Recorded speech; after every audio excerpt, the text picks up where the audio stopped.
There is less pure play crypto presence in Davos this year. A lot of blockchain companies are here. And of course, sort of looming in the background is the FTX collapse and the continuing Sam Bankman-Fried investigation and the bankruptcy proceedings as well. Joining me now is Michael Gronager. He is founder and CEO of Chainalysis, which is a crypto analysis firm. He's also helping with the bankruptcy investigation. Michael, thank you so much for being here. Appreciate it. Thanks for bringing me here. It's great.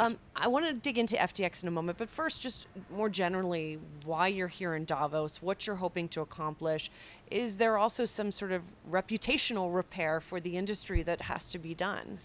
So I would start with the first. So why I'm here in Davos is like we have customers in the public sector and in the private sector. 2/3 of our revenue is public sector revenue. So we work with around 200 public sector institutions in 35 countries. Numerous private sector institutions, a lot of banks and so on. So it means that like a lot of the companies that we work with as customers are present here. And it's a great way to meet. I usually say Davos for me is 6 weeks of international travel in 4 days. Mm-hmm. When you jump back to repair of the industry, I think it's important to understand what actually happened with FTX last year.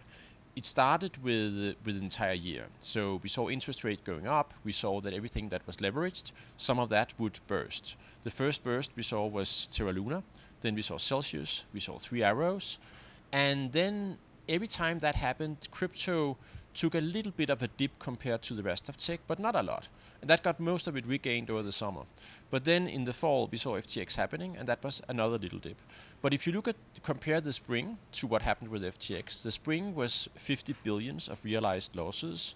The fall with FTX was 10 billion of realized losses. So if you look at pure data, FTX was a smaller thing last year. But I do think it sits way worse on the crypto industry as a reputational problem because many people had endorsed FTX and were like deep in FTX in various ways from a reputational point of view.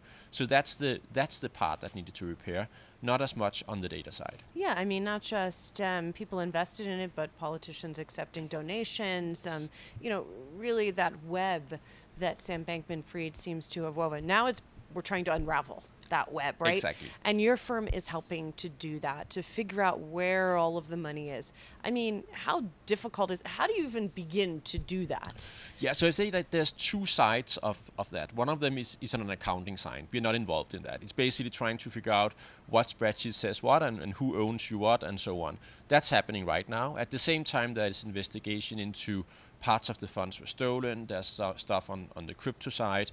And we as the biggest analytics firm in the world are doing that and basically understanding where the funds, how can we trace them, can we recoup some of them, and yes, we can. So today you're looking at more than $5 billion that's found and like identified as actual funds in FTX. So I would say there's a good chance that creditors will get more than a penny and a dollar back, way more. So that's good. Do you have an estimate of how much you think will be able to be retrieved? So right now, I think the order of a magnitude, it's like maybe half, which is still way better than nothing. But it's very hard to give any precise numbers. And talk to me about the FTX effect on the firm directly, because you worked with them as well. Yeah, so I would say the firm for us, FTX was a customer, so it of course means that we don't expect them to be a customer in a year from now. So that's one piece. There'll be other fallouts in the industry, or could be. So there'll be some churns on our private sector revenue. When you look at it from the public sector point of view, most public sector institutions now in many countries, they're like, we don't want to be caught blindsided around something that could be FTX in our jurisdiction. So they're actually engaging with us even more. So we would say we have some tailwinds from the public sector side and then some headwinds on the private sector. But at the same time, we actually see quite some interest from traditional financial institutions that have been driven by long strategic plans around how they would enter the crypto space, and they haven't slowed down. They're still entering. They might not announce anything right now from the reputational point of view, but it's still happening, and we definitely see a growth on that part as well. Which is interesting, because as you mentioned, the public sector entities in particular want to know, where is the next FTX? Michael, where is the next FTX? How many of them are still out there, how many vulnerabilities are there still in the system? So I think there's a difference between FTX and what happened in the spring. FTX was like a pure fraud situation where you have, and that can happen in any industry. It happened in many industries before. It has a big impact this time because it was in finance, and that's bad.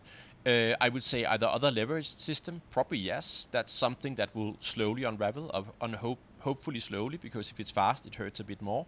But I would say, again, as I mentioned earlier, the 50 billion in spring to 10 billion in the fall, it looks like a shockwave ringing out. So my assessment is that we will see more, but it will be smaller. And how much did this all set back the industry? I mean, obviously, there's been crypto winters before. People who are veterans of the industry kind of say, we'll come back. It feels bad, though, right? It definitely feels like that the sentiment is at a low. And let's be honest, I mean, because of the speculation that's been so rampant in the industry, it kind of depends on reputation. It depends on how people feel about it. What do you think? So what I think about it is it's kind of healthy for the industry right now, because I've been in the industry since 2011, so I've seen many of these like growth curves and bursts as well. This one feels bigger and more public, though, doesn't it? Absolutely not. Not compared to what I saw around Mt. Gox in 2013. The industry was way smaller, but the impact was way bigger because nothing was really established at that time. So that was really bad for the industry. This time around, what I see is that a lot of effort went into building things that was like getting rich fast. I would say setups. And what you're doing right now, and the conversations I have in the industry are much more long-term and building something of true value, tokenization of real-world assets, something that will change not just crypto, but finance and the world. So I think that these things are growing right now, and they have the space to grow because you can't get rich fast in crypto right now, and that's actually good. So, yeah. Do you think Bitcoin prices will come back? And if so, how long will that take? I think Bitcoin prices will come back, but it will come back in a way more organized way than expected. It will follow the interest rate. So when interest rate starts to fall, the Bitcoin price will come up, and everyone will ask, why did the Bitcoin price go up? It's because of falling interest rates.